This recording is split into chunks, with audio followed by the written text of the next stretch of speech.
Thanks for joining me on the channel, your midsole man Eddbud here. Got an initial review on the Neo Vista 2 from Mizuno. There's some huge hype on this one and some huge stack, but how does it hold up on foot? Let's find out.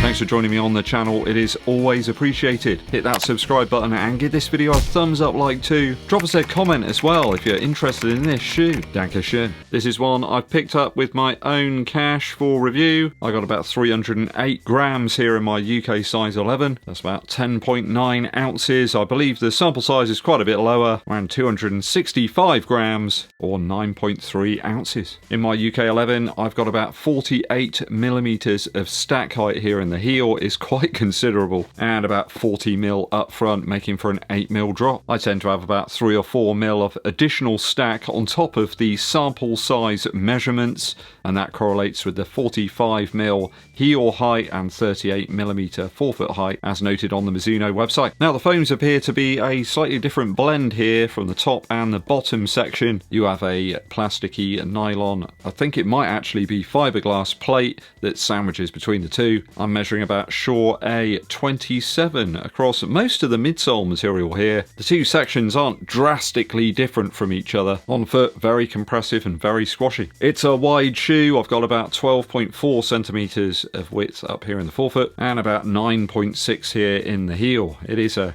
chunky boy. These cost 150 quid at retail. I did manage to get some discount at the sportshoes.com site. It's not like a sponsored review or anything. I just found a code and put it in. So I think I paid about 129 quid for these. So it's a little bit easier to stomach. We'll kick it off with the upper first. There's a flexible knit-like material here used in the Neo Vista 2. It runs across the majority of the shoe. It's a bit like a Sonic the Hedgehog meets Elf-like boot, this one. I do have a little bit of bunching in use across the top of the foot. I thought that might happen with this shoe due to the upper material, and it did. You know, you got to cinch it down, and it's bearable, I've got to be honest. I've got a sort of normal to narrow width foot. Perhaps if you have a very narrow foot, then you could run into a bit of a problem here. I did find some significant cinching was necessary to avoid any heel slip here. Now you might say, Ed, well, why didn't you like half size down? A lot of people suggest that you should in this shoe. I think I'd have a shoe on my hands there that was, or on my feet even, that was too short then. Don't think it would really help with the heel slip. I just have something that was sort of crushing my toes. It's pretty much spot on for me lengthwise going true to size. The laces here are quite long, but you can't do a runner's knot with them because you simply don't have the eyelets to do that, so you've got to rely upon the lockdown you can get laced standard. And you've got this sort of trademark elf-like protrusion here at the back of the shoe, and these pull tabs are actually needed to actually shoehorn yourself in. It's a very simple upper. In fact, Mizuno have only included a couple of other elements. You've got some reinforcements that are a bit like a sling that go back towards the rear of the shoe to provide a bit of structure there, and there's a nice flat Mizuno logo on the medial side of the toe box. There's little to dislike here really, aside from the slightly strange lacing system. Just wish the laces were a bit shorter, may trim them down in fact. Just wish there was some way I could get a runner's knot going on here. Maybe I could punch some additional holes into the upper. Well, I'm not going to do that on a brand new shoe. So it's interesting and quite refreshing in terms of their approach, but I don't think it's going to suit everybody. If you like these kind of booty style construction uppers, then you're going to enjoy it. If you want something a bit more traditional, then look elsewhere. I'll give it a 2.7 out of 3 so far for the upper. It's functioning okay so far. Midsole, midsole. Midsole now. Now we have the Mizuno NEO Next material here, which is closest to the foot. There's a mega sort of compression to it. Reminded me a little bit, I guess, this shoe of the original Nova Blast from Asics. You certainly feel tall in it, that's for sure. I think it's a bit more fun, this one, than the SC Trainer. It doesn't feel quite as quicksand-like, I suppose. But I found that it does pick up the pace quite well, heading into those sort of aerobic zones for me, 7 minutes 30 to about 7 minutes 15 per mile. It felt nice and exciting and rather bouncy. At slower paces, I think it gives a good account of itself due to the combination of foams. It absorbs the impact well, but I wouldn't suggest that it's a shoe that I'd reach for perhaps for a recovery. Just feels a little bit unstable for that in the heel. If you land very heavily, in fact, on the heel, you may find that you've got some stability issues there, purely due to the lack of foam here. In fact, the absence of foam, when you look at it on the outsole, is quite staggering. It does produce that sort of Nova Blast trampoline-like effect. You've got a huge carving out here, and of course you can see that exposed plate. Certainly a fun shoe to run in. I think you need some strong ankles if you want to utilise this one, and not everybody's going to want like a 45mm stack in the heel just for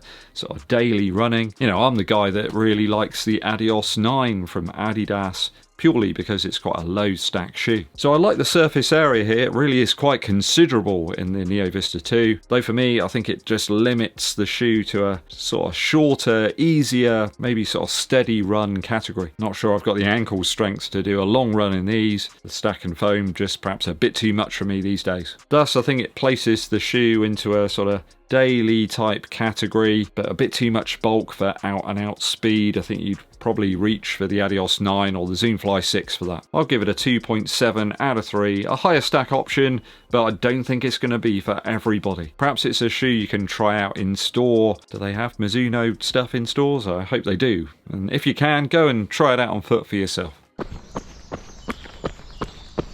Outsole now. So the rubber lugs here aren't all that deep, it has to be said. And when I measured the Sure-A durometer softness of the rubber, it's one of the softest I've tested. Then it came in around about 58, and there's some foams that I've tried out actually that are harder than that. I think do be warned really, because there is an outsole, but as you can see, quite a lot of it's been carved away. They've obviously done this to try and relieve the weight somewhat in the shoe and give you that sort of bouncy effect, but I think I'd probably stick to road and pavement only in the Neo Vista 2. If you go on like gravel or rocks, I can't see the fibreglass plate really agreeing with that. The rubber seems malleable enough, and it's actually quite a thin spreading of rubber. You have some slightly thicker lugs in the heel area of the shoe, and they're quite shallow up here. There's a few little cutouts as well where I've got some smaller bits of grit and stuff stuck in, but it's no major worry. I think it's great on one front that they've reduced the rubber amount here to try and lower the weight of the shoe, but I think if it's aimed at that sort of daily use category, then you've got to start to wonder how long that rubber's going to hold out, especially due to the fact that it's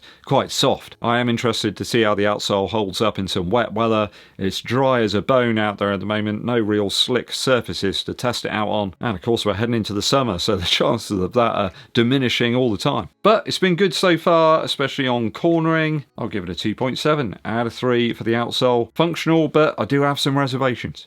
Value now. I think at $150, it's quite an expensive shoe to be honest. When you got stuff like the Evo SL coming in about $130, that does a lot of stuff really well. You know, it's a bit lighter as well. The Zoomfly 6 as well, a bit more expensive but lighter, more nimble. That feels more like a speed or race shoe to me than this one. So I think it's kind of more like the Nova Blast maybe, but again that shoe is a little bit cheaper and not so weighty on foot. I guess another close comparison would be something like the Hyperion Max 2, though that is a little firmer than this one, so that sits on the other side of the fence. I think at the price I paid, I'd probably still err towards the Evo SL if I had to have one or the other. It's more responsive, it's more stable, which is saying something really, because that shoe is quite soft, it's versatile, and it gets better with use, of course. We have a very different beast here. It kind of fits in its own category almost. There's elements of something like the Skyward X from Hoka, maybe even the Prime X2 as well from Adidas. I mean, the foam seems durable enough, certainly a thicker layer on the outer parts of the foam. Don't think you're going to get any problems with like tearing or it breaking. I don't have too much experience with rubber from Mizuno shoes, so I can't really make any outlandish durability claims. I'm not going to do that. So a slightly small sort of range for me in terms of pace. It's not a 5 or 10k effort shoe, something for like steady or like aerobic pace running. I think if you can pick it up on a bit of a discount, then that might be the way to go with this one. If you liked the previous version, I think pretty much everything I've said ties in with that. only the upper's a bit improved here. So, quality item out of the box, I have to say. I haven't tested out that many Mizuno shoes, but there's no dodgy glue marks, everything's well put together, well aligned. So, usable so far, I'll give it a 2.6. I'm just a bit worried about the eventual longevity of this one and whether I'm going to utilise it all that much when there's other shoes that are around that just seem to fit a little better. I think it's one I need to just get some more miles in and really see how I feel about it. At the moment, it just seems a little bit too soft and tall for me to use on a daily basis.